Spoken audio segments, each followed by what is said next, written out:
This was my welding fabrication shop. Been burned down like 2 years now. I'm still finding gems in there. I don't think any stuff like that's gonna work again, but I don't see why I couldn't still make a knife out of one of them files. And, you know, use some of this steel, and so who knows. I pulled out some stuff, wishful thinking, got a horseshoe, a hammerhead.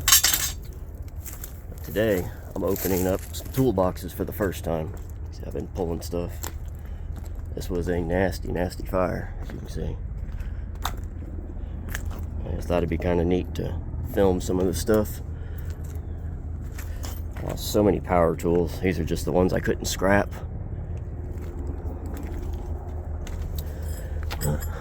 Maybe some of these sockets could be cleaned up. I figure stuff like big cold chisels and punches, still good. Going through these Craftsman toolboxes here. This one has a bunch of big wrenches in there still that may be salvageable. Like I said, it's been 2 years since the fire. But this stuff is so rusted up, or melted and all, that I couldn't get into these boxes.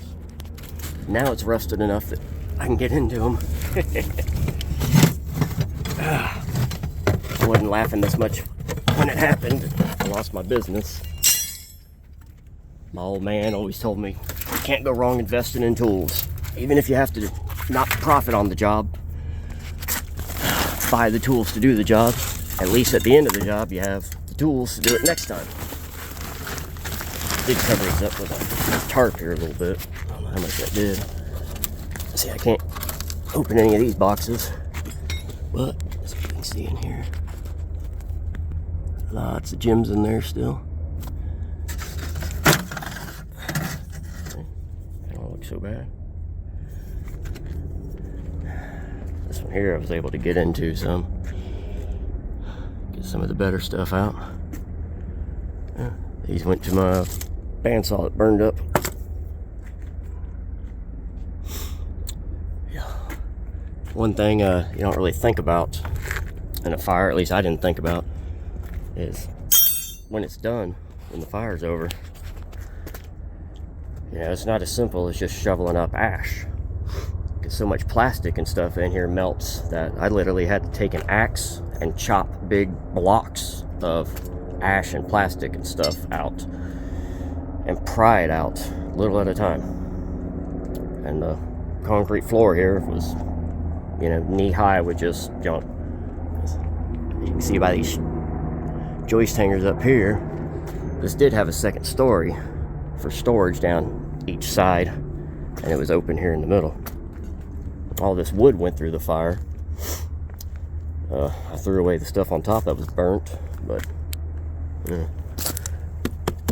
might be good for something.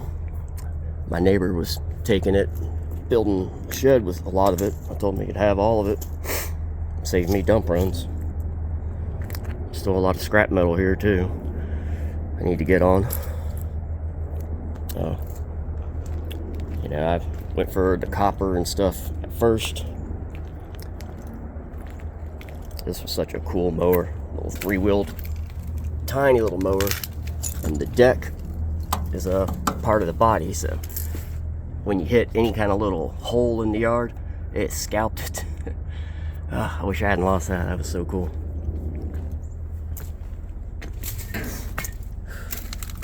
Wanted to restore this vintage fridge here. Luckily my leg vise I oiled up and it's still good. I love that leg vise for blacksmithing. And I don't know if it affected the heat treat on my anvil, but of course my anvil didn't burn. But yeah, it's been 2 years since the fire, but dump runs are freaking expensive. So, a little at a time. I know. I could have just rented a tractor and pushed all this down and taken it all off. But if I start bringing a tractor in here shoving the walls down, it'll crack the foundation. And I was a concrete contractor. I know what it costs for concrete, and I know how much work it is. I don't want to do that. I want to be able to use this slab and hopefully rebuild another pole barn on it one day soon.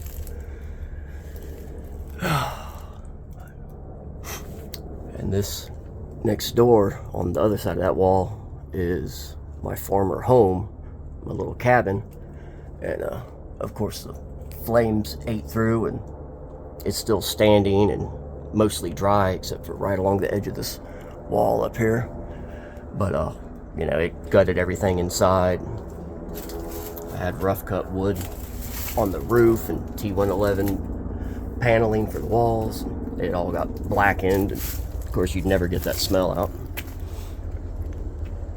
Poor oak tree back there. It's not doing good in the 2 years since. Not doing good. That's a good size oak tree too. Killed that tree up there too. And this tree right here is all dead on one side, but some of it's still alive. That one died. Had my 3/4 ton Chevy diesel parked here about where that table is. It melted the paint off the tailgate, melted the tail lights, but traded it to a guy to do some box blade work for me, or some skid steer work for me.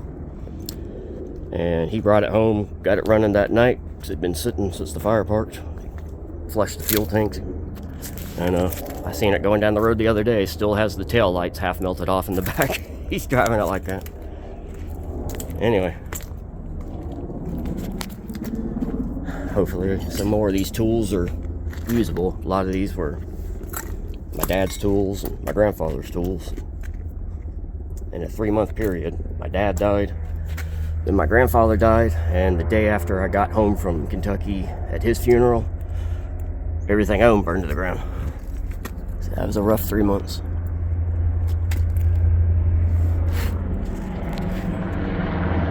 There goes a helicopter from the helicopter field behind me.